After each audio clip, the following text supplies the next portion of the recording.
What if I told you that China is running fake news operations, secret police stations in your city, and using innocent people as hostages, all without firing a single bullet?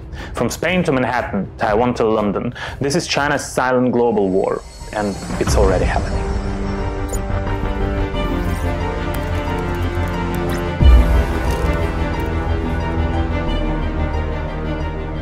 This is Stan, your favorite Polish Taiwan YouTuber. Hope you are having a great day and welcome to today's show. We'll be covering the unannounced global war China is conducting against our countries in this episode.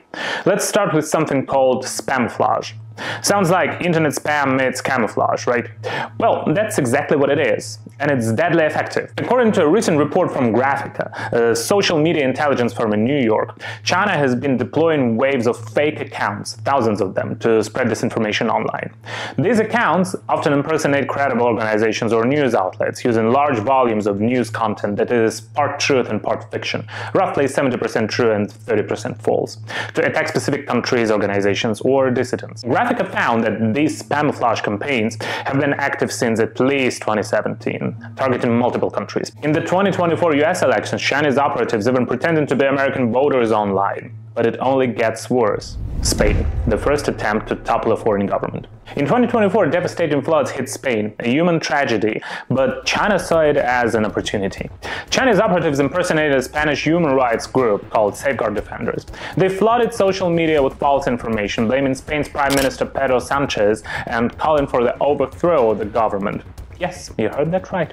It was the first time a Chinese disinformation campaign directly incited regime change in a foreign democracy. Graphika confirmed it. And it shows that this isn't about narratives, it's about power. Why target Safeguard Defenders? So why Safeguard Defenders? Because they were the first to expose something China desperately wanted to hide: their overseas secret police stations. On January 22nd, 2022, Liu Rongyang, director of the Fuzhou Public Security Bureau's Office for Overseas Chinese Affairs, even announced that the Fuzhou police had already established the first batch of the 30 overseas police service stations in 25 cities across 21 countries. This topic of China's overseas secret police has been a focus on my channel for years, where I've tracked updates about these stations and how different countries are responding. While many Chinese people have long been aware that criticizing the party or participating in pro-democracy movements abroad could lead to harassment by the CCP informants overseas, Safeguard Defenders was the first organization to conduct a comprehensive investigation and publicly release a detailed report on this issue. The CCP didn't like that, so they made Safeguard Defenders their next target: China's overseas police in the US. Well, this isn't a conspiracy theory anymore. In December 2024, a man named Chen Jinping pleaded guilty in a Brooklyn court. He admitted to running a Chinese secret police station in downtown Manhattan.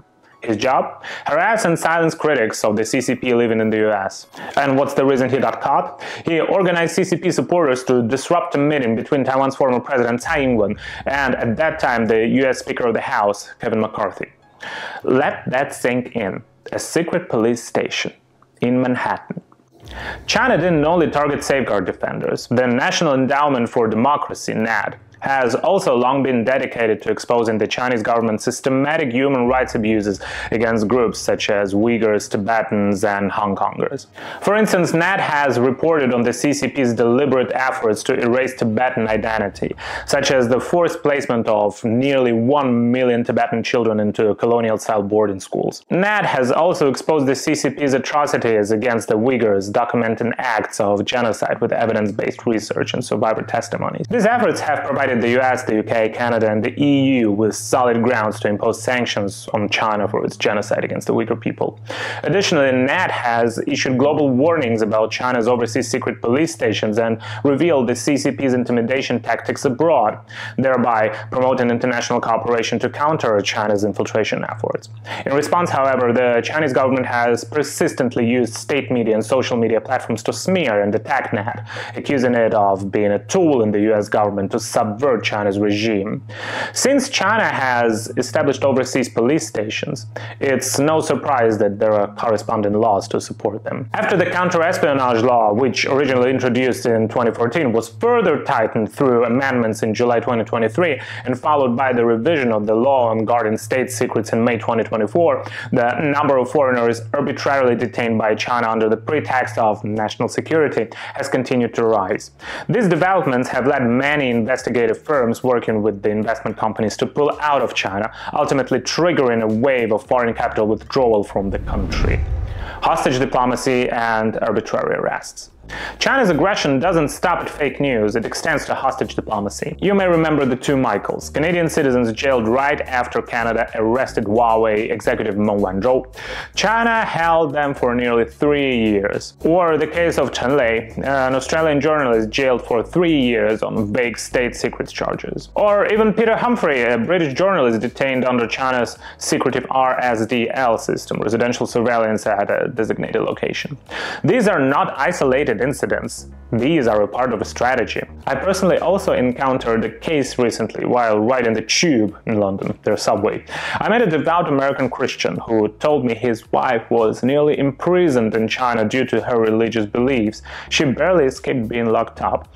That's why they strongly oppose the Chinese Communist Party and deeply resent China's infiltration into the United States.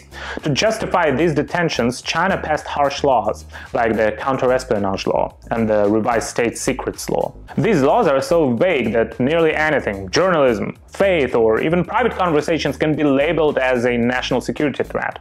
Foreigners are leaving, investment is drying up, even pro-China politicians are unsafe. Recently, a Taiwanese delegation visited Hong Kong, and one member was detained. No reason, no updates, just disappeared. Now, under the national security law and Article 23, simply criticizing China is enough to justify bypassing Hong Kong's former legal protections, allowing authorities to arrest and prosecute people directly. Hong Kong's pro-democracy parties are facing outright dissolution, and press freedom it used to be ranked 18th globally, and right now it's 140th, the global picture. China has built the most aggressive global dictatorship the world has ever seen. It's North Korea, but with money, tech, and reach. They're silencing dissidents abroad, smearing human rights groups like NAT, and trying to undermine democracies from the inside. And they're just getting started. Do you still have friends who don't understand the true nature of the Chinese Communist Party? Send them this video. Share it, post it, talk about it. Because silence only helps the abuser. And now, more than ever, we need to speak up. Thank you for watching. If you liked the video, please press like, subscribe, and share. This is Stan. I see you in the next one. Bye-bye.